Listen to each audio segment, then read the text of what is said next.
You know that moment when your makeup looks so beautiful, so flawless on camera, but when you step outside, catch your reflection, you'll be like, wait, why does this look so different? Yes, that moment. And at times like this, some of us will blame ourselves, will blame the products. But I'm here to talk of something different. Yes, the difference between a makeup for camera and makeup for real life, because these two things are not the same. They are not. If you see me for the first time, my name is Joy. If you're a returning subscriber, come get your hug. Thank you for always stopping by. So let's just move into this video. And the first one is what? Setting the tone. Setting the tone. You know, some of us, after watching Instagram videos, YouTube, especially Instagram videos, when we want to do our makeup, we'll keep on adding blushes, foundation, everything. At the end of everything, we will notice that the makeup feels so heavy. Everything is too much. Before you even come out, they've seen the makeup. Yes, you need to watch the tone, because makeup for camera is different from real life makeup. What you normally say on Instagram is what makeup for cameras. So when you want to do your makeup for real life, set the tone. It should be minimal, okay? So for camera makeup, you need more contour, you need more blush, you need more powders that blurs out all the shines. Camera makeup are meant to survive lighting, editing, and all that. If you do your makeup so soft for camera, when you want to edit it, you might not see anything yet. If you smoothen it a bit, everything will be off. So makeup for camera is different. You actually need more things. You need more definition to get what you want at the end of everything, so that the makeup will survive lighting, also editing, and all that. And also, that's why sometimes when you see some makeup that your makeup artist posted on their page, maybe on that same day, or maybe you saw it on the person the day the person actually carried the makeup in real life, it will be, as in, you kind of be like, it looks different. Yes, because when you do a soft makeup for someone real life, the kind of makeup somebody should carry real life, if you want to edit it, you might need to step up the contrast of that editing, stuff like that, so that those things will still stand out. Because if you edit it normally the way you should edit a makeup that is meant for camera, the outcome is not going to be the same. Yes, so when next you see somebody carry makeup real life, and when you see it on Instagram, it's looking different, just know that this is the reason. The way they did that makeup for real life, if they should edit it exactly like that for you on Instagram, you might find nothing on the person's face. So they need to step up the contrast and everything, saturation, everything, to make those colors pop. Okay, so that is it. Real life makeup tells the truth. You're seeing everything. The textures are there, the fine lines. If you smile, your skin will fold. If you have fine lines, your pimples, everything are there. All right.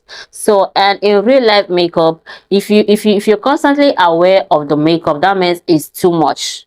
Like if you're feeling like, okay, I have something on my face, like, okay, that means it's too much. Yes, in real life, it's more of how the makeup makes you feel, not how it looks. Yes, if you're always aware of the makeup, that you have something on your face, that means it is too much. Yes, after your makeup in real life, you're not supposed to know that you did anything on your face, except someone that is not used to lashes. That's the only thing you should be feeling that you have on your face. You're not supposed to be feeling like, oh, something is on my face. If you're feeling like that, that means that makeup is worth so much. In real life, cream products was better. Like your blush, you can use cream one, and you can skip powders in some places. Yes, you can skip powders in some places to make everything feel light at the end of it all. Okay, this is the part that gets people frustrated.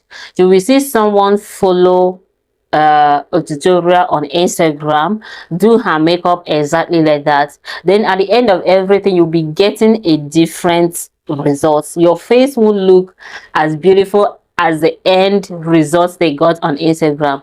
Just like, this is just the problem. You followed makeup for camera for a real life makeup to get, you followed makeup for camera.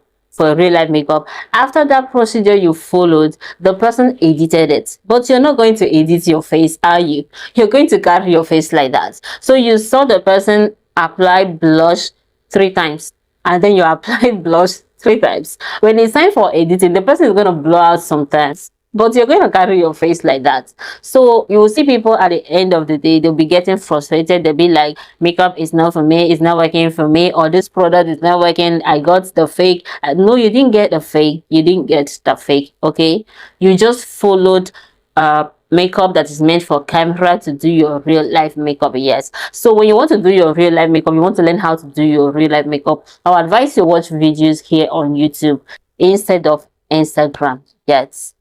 And now this is how to choose what works for you. The real skill in makeup is knowing what that look is meant for. Is it for content, photo shoots, night outing where there will be lights, or just normal daylight events?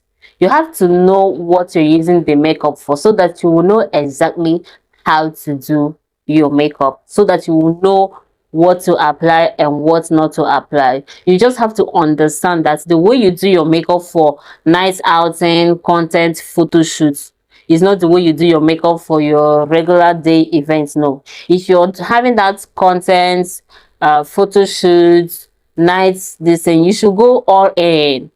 Add that blush, that lip stain, that mighty lashes, use them. But if it's a day event, you should bring it down, you should tone it down. That is if you want to look your best. Okay, so know where you're going with your makeup, know why you're doing the makeup, know the event, the context. Okay, that is the most important thing. All right, and let me tell you something.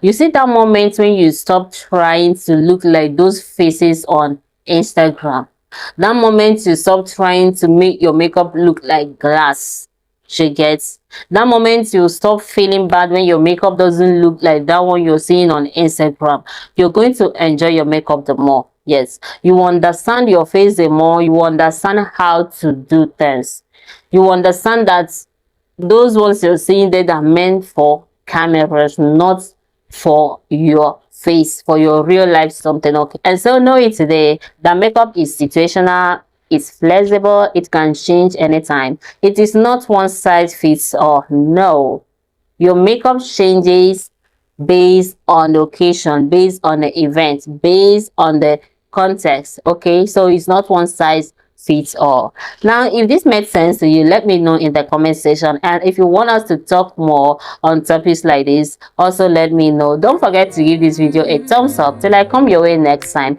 I am still your favorite makeup artist. I love you guys. Bye. Okay.